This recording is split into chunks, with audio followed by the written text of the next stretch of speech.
Imagine this, you step off a ship into a city that predates your country by a millennium. The air is thick with the scent of freshly pulled espresso and sun-baked stone. You have 8 hours to make memories, and most people squander half of it.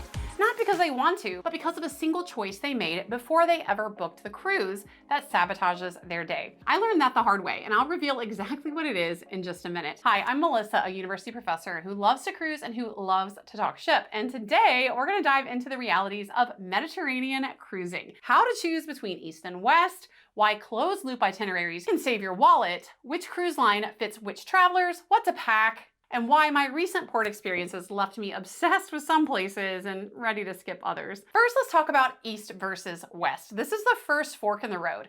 You've decided you want to take a Mediterranean cruise, and you have to decide if you want Western Mediterranean or Eastern. Western Mediterranean itineraries, they read like an art history syllabus. Barcelona, Rome, Florence, Cannes. They're about big cities, world-famous museums, and streets where you might bump into a Chanel bag on one corner and a Roman column on the next. You can follow in the footsteps of Michelangelo, Julius Caesar, all in 1 week. If you love structure and high culture, these ports can keep you busy. The Eastern Mediterranean plays a little bit of a different tune. This is more about mythology and ancient ruins layered under everyday life. Think Greek islands with sugar white houses, tumbling down cliffs, Croatian harbors, and Turkish bazaars overflowing with spices and leather. Instead of hopping between giant cities, you'll dock in smaller harbors where donkey might outnumber taxis. You won't have time for the Louvre. You'll be debating whether or not to climb the Acropolis at noon or swim off a pebble beach after lunch. Now, Italy sits firmly as the bridge between these two worlds. Rome can serve as your gateway to both. One itinerary might run Rome, Florence, Barcelona, pure west, and another might go Rome, Kotor, Santorini, Athens, pure east. That makes Italy the pivot point in almost every Mediterranean cruise conversation.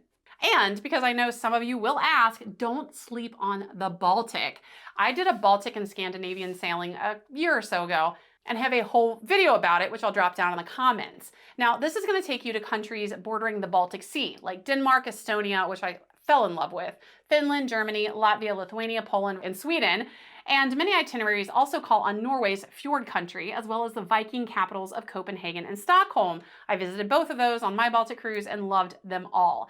It's natural beauty, rich history, and vibrant culture, and it's awesome for people who nerd out about Viking culture and medieval old towns. I absolutely love my Baltic cruise. I highly recommend it, and I know everyone always gets excited about Mediterranean cruises, but take a look at Baltic options as well. Now, in a moment, I'll explain how the structure of your itinerary and whether or not it starts and ends in the same port can make or break your budget and your energy, regardless of which side you choose. But that's one of the first things you gotta decide. Do I want a Mediterranean cruise? And again, look at other options too, like a Baltic option. And once you firmly decide you wanna go Mediterranean, which is your preferred itinerary, east or west? Next, as you start to look at itineraries, you want to start considering the difference between open and closed loops. Now, why should you care? Well, this one little single detail could save you thousands of dollars. First, let me tell you what an open loop cruise is. An open loop cruise starts in one port and ends in another. So this is very common on Mediterranean or European sailings in general. Think about it this way. You fly into Barcelona, you sail through the Mediterranean, and you might disembark in Athens. Now, it's exciting because you can often cover more ground, more variety and diversity of ports of call. You might start your vacation with tapas and end with baklava. But open loops mean 2 one-way flights across the Atlantic if you're an American. So you got to book a one-way flight there into one city and a one-way flight back home from a different city. So often when I've priced out those itineraries, 2 one-way flights, while that actually is sometimes the move when you're looking at domestic options, it can be cheaper that way. When it comes to European or international flights, it's almost always significantly more expensive. And then when it comes to logistics, you're juggling baggage fees, multiple immigration procedures sometimes, and the risk of a strike or cancellation in a country that you don't know, but times 2. A closed loop cruise, on the other hand, starts and ends in the same city. This is what I strongly prefer. So on my most recent Mediterranean sailing, we started and ended in the same port of call, which was Barcelona. So we started in Barcelona, we did our itinerary, we sailed in a loop, and then we came back to Barcelona. Now in the Caribbean, this is standard. This is generally what we're used to for a lot of mainstream cruises out of America, ending in America. Most of them are closed loop.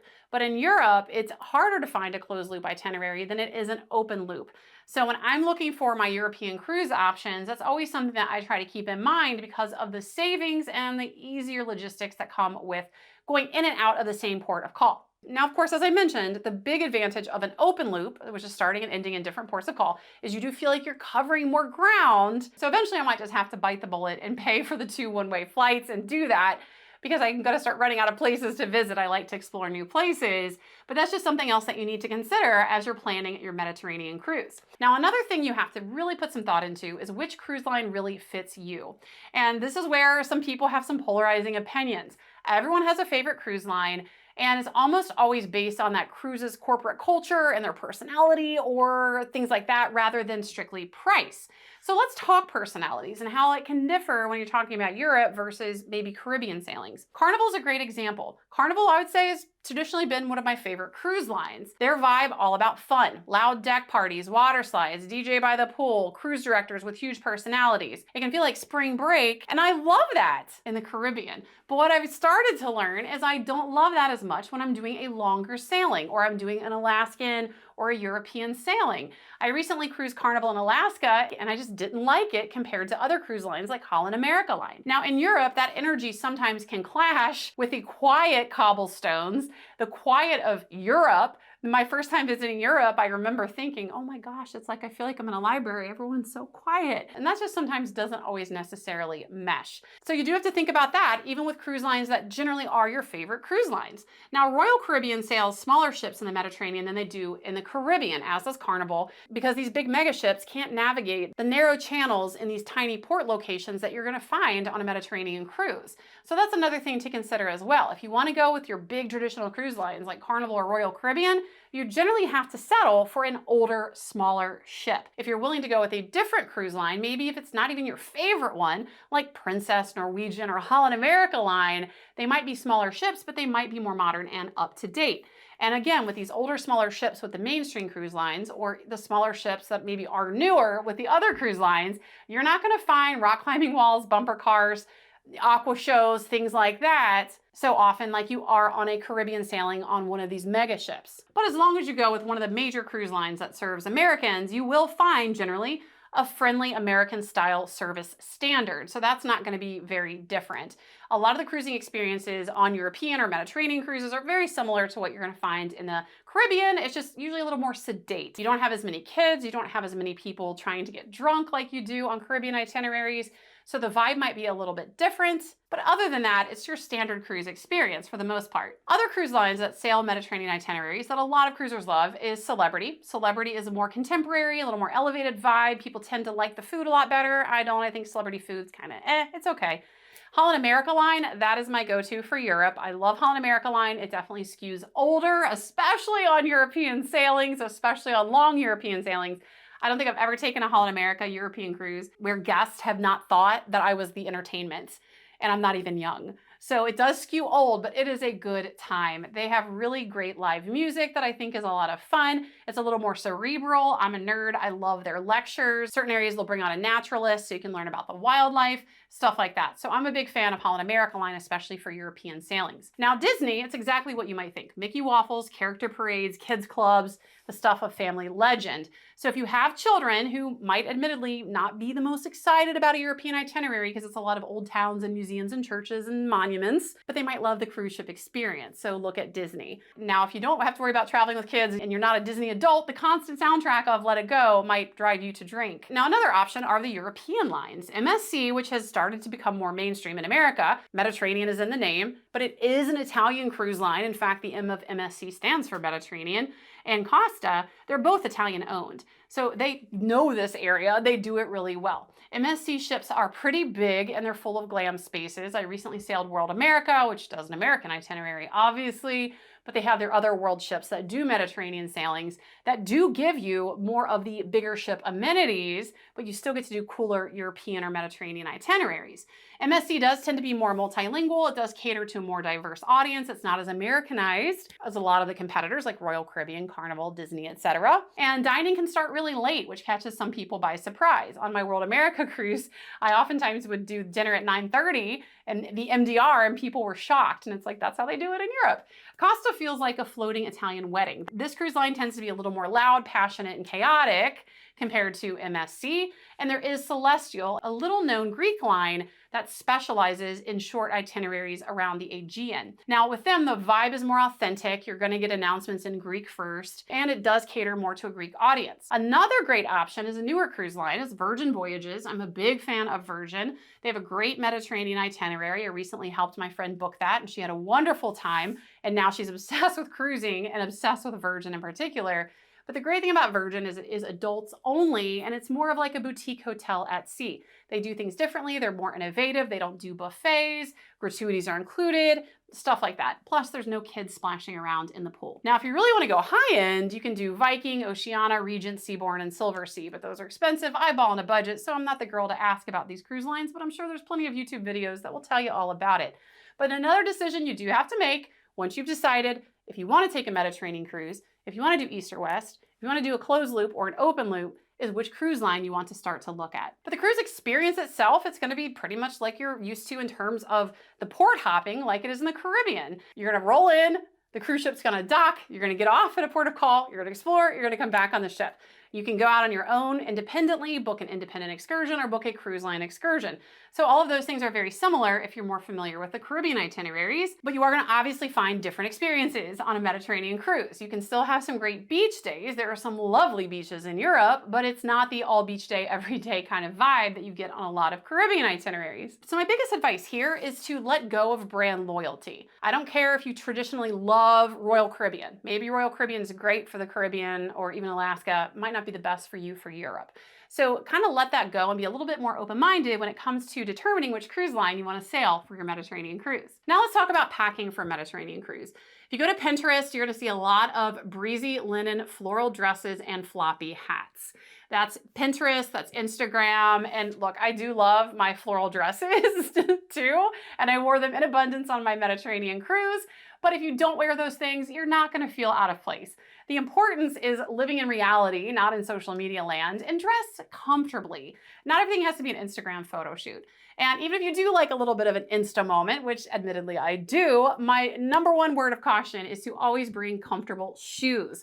My very first time in Europe, not on a cruise, I stupidly thought I was going to be little Miss Fashionista and wear heels. And I quickly learned that European cobblestones, which are in abundance, are unforgiving. And it's not worth breaking an ankle or twisting my foot to get a nice photo. So now I just rock tennis shoes. I have some white on white Adidas and some white and silver Adidas that I wear. I don't care if it's a dress. I don't care what I wear it with. Those are my go-to European shoes, and they're incredibly comfortable. Highly recommended. So yeah, comfortable shoes, an absolute must. And there are some comfy sandals out there that are also a good option for Mediterranean cruise attire. Now, when it comes to everything aside from shoes, layers matter. Believe me, you want to dress in layers. Mediterranean mornings can be cool, even in summer, when that sun comes out, or if you're out like on an exposed fortress wall, or recently I did a private boat charter in Sicily, which I'll tell you about in a moment, and it was very hot and sunny, whereas it was cold in the morning. So my go-to on my recent Mediterranean cruise was this little scalloped white sweater. It's a little button up.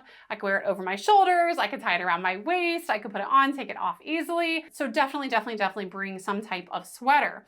A scarf or a wrap can also double as a shoulder cover, which is important if you're going to be visiting churches. And on my recent Mediterranean cruise, one of our ports of call was Tunis in Tunisia.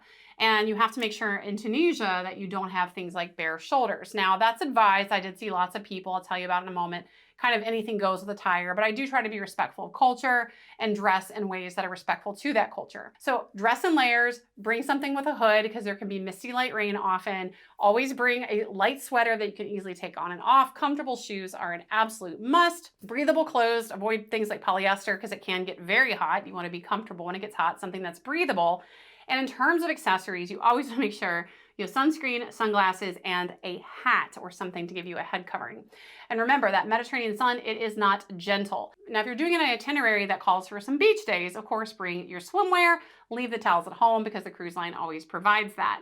And don't forget your other cruise essentials like a first aid kit, motion sickness tablets, stuff like that. By the way, I have a really free cruise packing list and planning guide. I'll drop the link below in the comments if you want to go and get that. Another cruise essential is making sure you always bring a non-surge extension cord. Most cruise lines will allow them, but as long as they're non-surge. Don't worry so much though about European adapters. Of course, check with your cruise line. If you're sailing on a European cruise line like Oceania, you might need one. But for Holland America Line, Carnival, Royal Caribbean, even MSC usually, you do not need European adapters. Always check, but in most cases you might not need one. And also remember that while cruise ship cabins may have American outlets, your hotels do not. So with any cruise, you always want to fly in the night before. With European cruises, if you're an American, I always recommend flying in 2 days before because one, there's a big time difference that makes one day less than a day. And also a lot more things can happen with an international cruise. And you also have higher stakes. For me, I don't mind so much if I miss a cruise to Nassau. I've been a bunch of times. It's the Bahamas. I will be heartbroken if I missed a European cruise that I planned a year out. So you always want to plan your flights a couple days in advance, and the hotels that you stay at in Europe probably are not going to have American outlets. Another item to consider, bringing a really small compact umbrella. Like I said, there are a lot of places in the Mediterranean where you get a lot of misting rain or unexpected rain. Having something with a hood is great, but also having a portable small umbrella is also handy as well. Although some cruise lines, like Holland America Line, will actually provide one in your stateroom, but those are usually those big bulky golf umbrellas that aren't the most convenient, especially in crowded cruise port areas and European streets. Now let's talk a little bit about my ports of call on my Mediterranean sailing that I recently took. So some of these might be ports of call on your itinerary, but I will give you my honest take on which ones I liked and which ones I didn't love. One of my favorite stops, bar none, was Valletta, Malta. And we were really lucky to do an overnight here. It's rare in cruise world that you get to spend an overnight at a port of call, and it's really great in this case because Malta is divine.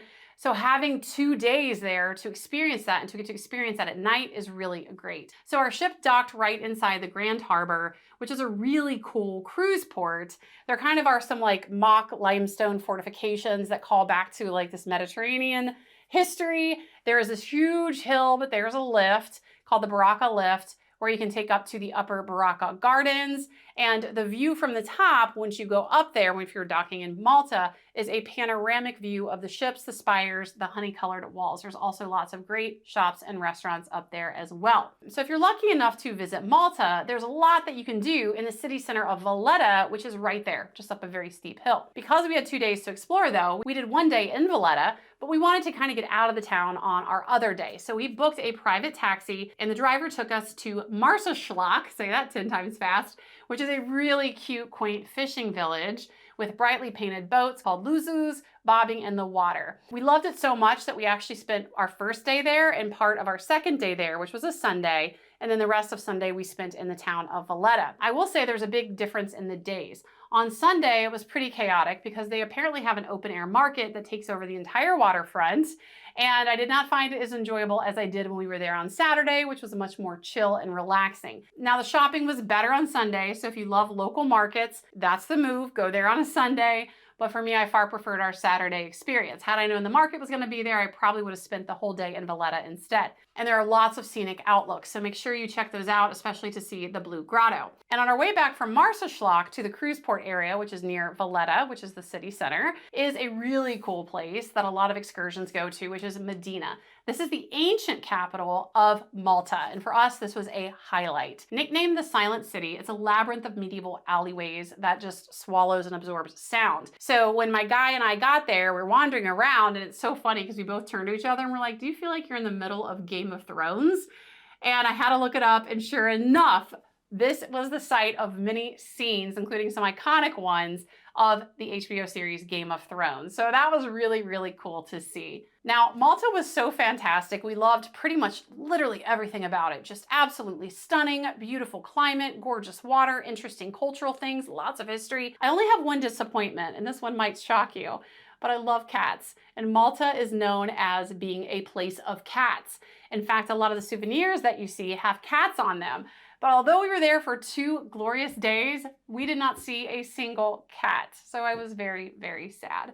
But other than that, Valletta, Malta, absolutely stunning place. I love it. Actually, I would say it probably ranks as one of my top 5 favorite cruise ports of all time. I love it that much. Now, another one that we loved, in fact, this was probably a close second to Valletta, Malta, is Taormina, Sicily. We fell in love with this place. We had the most beautiful day here. Now, the one thing I don't like about it is a tender port. So we had to tender ashore, and we were on a Holland America Line cruise ship, and they actually use lifeboats as tenders, which that was a first for me. And I will say, lifeboats are not the most comfortable things, but it is reassuring to know that the lifeboats actually get some practice and they do work. But that's okay, because once we were on shore, it was magical. Taormina is a really small town. You have to take a chairlift or transportation to get up the hill to that. But we decided that we didn't want to spend the day in town. We wanted to do something a little bit different. We were actually pretty hungry, even though it was like 10, 11 in the morning, but there's a little cafe right there. And we wanted some authentic Sicilian pizza and cappuccino. And it was amazing. I will say we didn't love the pasta and all of our Italian ports, but we loved the pizza. It was all consistently good, really chewy crust. You gotta try pizza in Italy. It's definitely a bucket list thing. Now, the one thing that did surprise me, our pizza came out whole. So apparently we learned that they don't slice the pizza in Italy. And we had a knife to cut it ourselves, which was an interesting cultural learning moment. And I swear it was some of the best pizza I've ever had in my life. Now, there's a lot of brochures there that are gonna hawk those bus tours, those hop on, hop off, cable cars, bus, cruise line excursions. But for us, we decided to live the good life and rent a private boat charter. I've done this a few times in other Caribbean cruise ports. It was my first time doing this on a European cruise, and it was the best decision we could have ever made. It wasn't cheap. It was about 150 euros, but for what we got, I considered it a huge value. There are a lot of vendors right there at the cruise terminal area. Once you tender ashore, you'll find the vendors here and then the cafes over here where we ate. And there's a lot of boat companies that are vying for your business. So this is nothing that we planned in advance. We didn't book this in advance. Our captain literally was 15 years old and he looked every bit of it, but he was a capable captain. His dad owns the company. And it was divine. So he took us to the famous grottos, including Grotto Azzurra. He took us to the Grotta dell'Amore, yes, the Cave of Love. We had to get in a little smooch. And we got to see Mount Etna off in the distance. An interesting and sad fact, 2 weeks to the day of our visit, Mount Etna actually erupted. Now, thankfully, nobody was killed or injured, but it's a reminder that in Europe, a lot of the volcanoes are active volcanoes. Now, the whole outing that we did was just maybe about 4 hours, but it was so relaxing. It was so beautiful. It was so absolutely wonderful.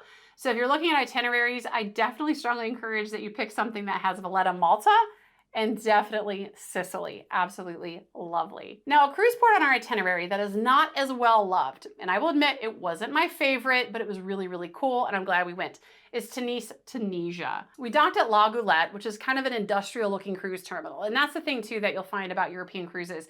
A lot of the cruise terminals are very industrial looking because they literally share with industry. So you'll see lots of shipping containers. It's not very pretty. So those are in abundance. So you don't always have a beautiful view when you're docking in European ports of call, but sometimes you do. Malta and Taormina, both beautiful ports with beautiful port areas.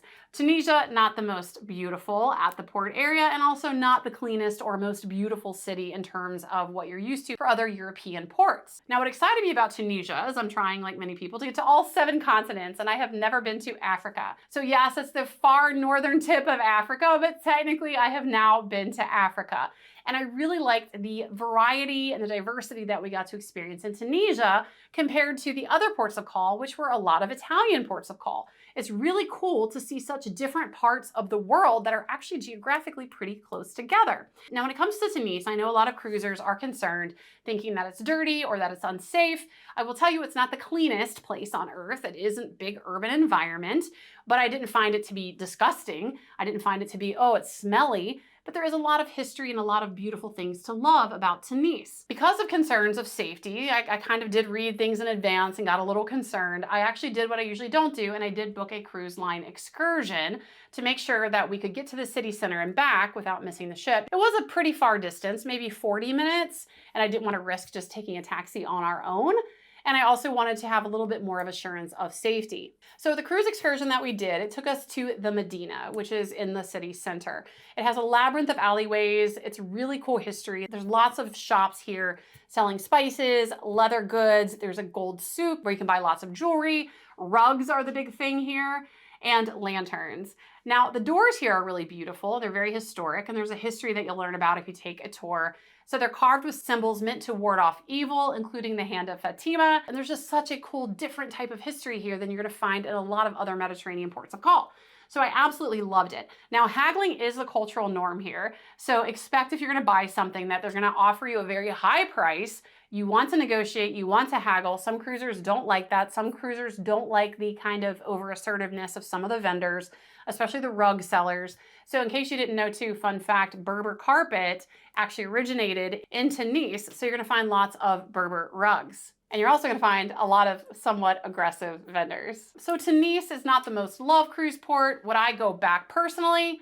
Probably not. Been there, done that. I'm glad we did it. There's a lot to love about it. I learned a lot of great history, but it was not my favorite. Now let's talk about Salerno and Pompeii. Naples is the famous gateway to Pompeii and the Amalfi Coast, but on my itinerary, we docked in Salerno. And at first glance, Salerno's pier felt like any modern port. Thankfully, it was not one of those ugly industrial European cruise ports, but it had nice smooth concrete, a nice new terminal. There's not a tender port, which I love, and it's a short walk into a city center. So that was a nice treat. Now, if you visit to this port, you can decide if you want to do it by land or by sea. When you get off at the terminal, you'll find lots of taxi drivers and lots of boat companies offering you tours of the Amalfi Coast, either by boat or you can do a land-based tour. We went into this winging it without knowing what we were going to do, and we ultimately ended up finding a taxi driver and decided we wanted to go visit Pompeii. We were able to negotiate, and I quickly learned that a lot of the taxi drivers here are not fluent in English, so always have Google Translate at the ready. So we decided to spend our day in Pompeii and to learn about that sad and tragic history. Pompeii was a really great visit. We really enjoyed it. There are long lines at the ticket counter, so my quick tip here, if you want to visit Pompeii, they have kiosks that look like ATMs. Skip the line, go do your credit card, buy your self-serve tickets, and then just go right in. So a lot of tourists miss them and they wait in line and waste time on their precious limited time in port. And instead they could just get their ticket that way. So Pompeii is great. We didn't need the full tour. We spent a couple of hours there. We did kind of a self-guided tour and learned about the history, which is very sad, but very fascinating. And we got to see the amphitheater, which is so well preserved that you really do feel like you're on the set of Gladiator. And of course, we couldn't leave without having pizza at a local shop and pasta. Again, pasta and pizza, top tier. Once we were back in Salerno, we wandered a little bit into the old town. We had a coffee, it was lovely, and we got back on the ship. So if you're visiting in this area, you kind of have to decide, do you want to take a boat to see the Amalfi Coast, or do you want to visit a historical site via taxi or via car, like Pompeii? And if you do want to explore Amalfi or Positano from Salerno, there are ferries that run from the pier. But for us, we decided to go out on our own and do a DIY tour, and it was pretty awesome. One of our ports of call where we decided not to DIY it was Livorno. So Livorno is the port of call that services basically Florence and Pisa. So those are the big sites and those big attractions that are near the Livorno cruise port. And in Livorno, I wanted to do both Florence and Pisa, but I knew they were not particularly close. And I did not want to risk missing the ship, so I, again, don't typically book cruise line excursions, but in Europe, when you're going to go to a destination that is 20 or more minutes away from the cruise port, I always recommend just booking the cruise line excursion. So that's what we did, and it was great because it took us to both locations. First, we went to Pisa to see the famous Leaning Tower of Pisa. It was really cool. There were a lot of pickpockets. You got to watch out if you're taking any type of European trip. Pickpockets are in abundance, especially in crowded areas like the Leaning Tower of Pisa. And we got to visit there maybe a short time, maybe an hour, hour and a half. And then we got back on the bus and took the longest ride to Florence to experience that city. So it was really great from an efficiency standpoint to get to experience both, but I didn't feel fully immersed in either. So if you love that full immersion, I would pick one over the other. But if you're like me and you're trying to get a lot of bang for your buck, you can find a tour that offers you both. Just know that you're not going to get a lot of time at either of those important destinations. And when it came to Florence, if you're like me and you love the occasional treat yourself souvenir, in my case, a Chanel bag, there are all of the luxury shops in abundance, and you can actually save money as an American because of the VAT reimbursement. So that's something to consider as well if you want to bring home something a little special for yourself. And of course, in Florence, if you're not into handbags, the big thing here are the museums. You can see Michelangelo's David. There's a replica of it outside. We just looked at that and said, okay, it's cool. And we saved the visit to the actual museum and the ticket price. But if you want to see the real thing, you have to buy admission. But there's a lot of things to do here. Even just to wander, linger, eat some food, eat some pasta, some gelato, some pizza, it's worth a visit. So I loved being able to visit both, but just know that if you do both in one day, you're not going to have time for both. And we visited Valencia, Spain. This is a port that we did not plan on visiting. In fact, we had a port of call in France that got canceled, the first time it's ever happened to me in cruise world. And we ended up having to go to Valencia, Spain instead. So we had nothing planned. And in this case, we got off at the cruise terminal. They do have free shuttles into town, but the line was very long. So we just paid the money, took a taxi into the city center of Valencia. And it was really great because just wandering around, getting some food, seeing the history, seeing the churches, a lot of them you can wander in and out of, was absolutely wonderful. We strolled through the winding streets. There were buskers playing music. It is everything quintessentially, stereotypically Europe that you expect. We tried horchata, which is a local creamy nutty drink made from tiger nuts. Not my favorite, but I'm glad I tried it. And there was a big local market where you can actually buy authentic souvenirs. We really loved this experience, even though it wasn't something that we thought was going to be on our itinerary, but sometimes in cruise world, you just gotta wing it. Our home port was Barcelona. As I mentioned at the start of this video, I prefer closed loop. We chose this one because it started and ended out of Barcelona. And Barcelona is absolutely lovely. Beautiful, clean city, lots of great attractions, lots of history, lots of great old churches. But just remember, regardless of what home port you choose, and if you choose an open loop or a closed loop, it's essential that you fly in at least 2 days before your cruise if you're an American taking a European sailing. I also do want to note, while I love Barcelona, I do not like the airport. There are a lot of issues with the airport, understaffing, customs takes a really long time to clear when you're flying in, so make sure you are aware of those things as well. So we had a wonderful time on our Mediterranean cruise. It ended up being the perfect itinerary for us, and even though weather threw us a curveball and we missed our call in France, we loved our replacement stop in Valencia. And as I mentioned, flying in 2 days before, it's important not just to not risk missing your cruise, but you also miss out on exploring your home port. And the big mistake that I made that I do regret is that we only flew in a day before. I had some work commitments that I couldn't get around. I had no choice. But not only is there the stress factor of if something goes wrong, we might miss our cruise, but we missed out on the opportunity to fully explore Barcelona. And that is a city you definitely want to spend at least a day in.